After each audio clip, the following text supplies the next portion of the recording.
Good evening, everyone. How you doing today? Michael Zuber, one rental at a time. And something I did this morning with the lumberjack landlord is we dove into the 50-year spreadsheet, which you've seen on this channel a couple of times now. And we actually started playing with the math.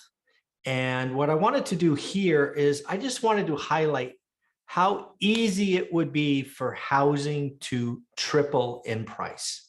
Yes, I said it, triple. One of the things I often hear today is housing is expensive. It's too expensive. It's just priced high. And if you've been following my channel for any length of time, you know I believe it's not price, it's payment.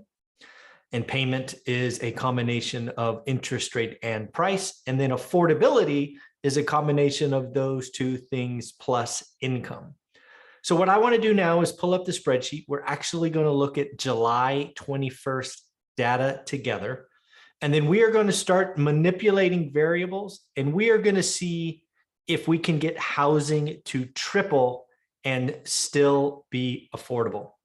So we're going to do some things together. So let me bring up the spreadsheet and let's just walk through this together. Okay, folks, hopefully you are seeing that now. So again, what we are going to do is we are going to manipulate the data here in July 21. So we are not going to cheat. We are not going to manipulate. We are not going to go back to, what would it have been, 2020 data. We are going to take the absolute highest price that we have on record, and that was July of 21 at $363,300. We are also going to start with other variables like monthly family, median income, family of four, things of that nature. More and more of you are looking at this spreadsheet, which is awesome. I do want to highlight that I have listed my data sources here. Some of you have reached out to me and said, hey, my data is slightly different than yours. It's okay. Data is what it is. I'm non-judgmental. You can see where I got medium house data here. You can see interest rates, home ownership, median income. I am not hiding anything. The data is the data. You could see, for example, a median homes. I chose January 1st. This particular site lists the median price every month. So if you don't pick January and you pick median month of June, our data is going to be off by a couple of percent, but that's okay. Again, the data is the data. I don't judge the data. It is all there. So again, something else we have learned is housing gets unaffordable, right? Highlighted here in red, right? That's when you're getting a no answer from a bank. So when we're talking about housing tripling, we're going to keep the payment below 40% of a gross take-home pay.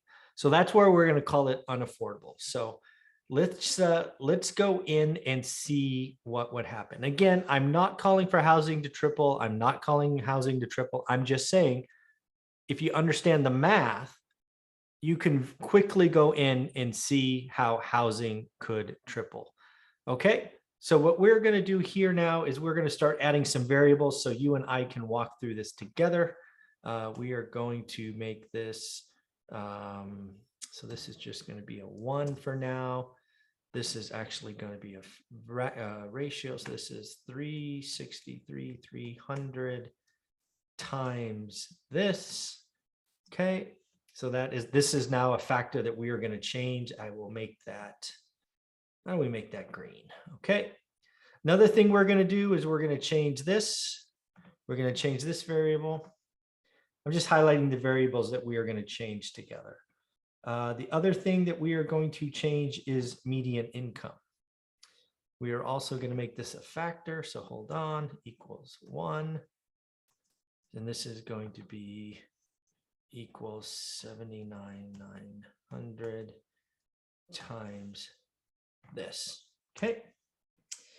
All right. And then this is the one that we are going to watch. So right now this is sitting at 20%. So real quick, this is very affordable. Oh, I need to make this green to keep everything together. Okay.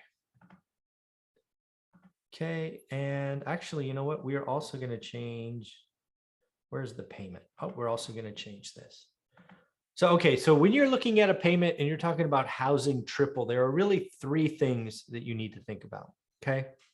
The first one is interest rate. Lots of people are talking about interest rates going down. What we are going to assume here is interest rates do fall, and we're going to see what that impacts on housing. Okay. You know what? Actually, I haven't done this before, so let's do it this way. Let's start with this variable here. And again, remember, we want this variable less than 40. So how high, given these variables, does real estate need to go before it is above 40%? So let's just say it goes up 50%. No, we're still good. Let's say housing doubles. Okay, so all we did is we changed one variable at this point, and housing doubles. Interest rate stays the same, income stays the same, and housing is 40% of gross take-home pay. Okay, but we are definitely not done. Here is something that I believe is coming down the pipeline. We right now have a 30-year mortgage. What if we went in here and we made it a 40-year mortgage? So let's do that. So 480 months instead of 360. Look at that. Housing has gone down to 33%, which means we can go back here and we could increase this. So what if this is now 2.5? Is that too much? That might be too much. Oh, 2.5 is too much. So let's do 2.3. Okay, let's call it there. Actually, let's try 2.4. What the heck?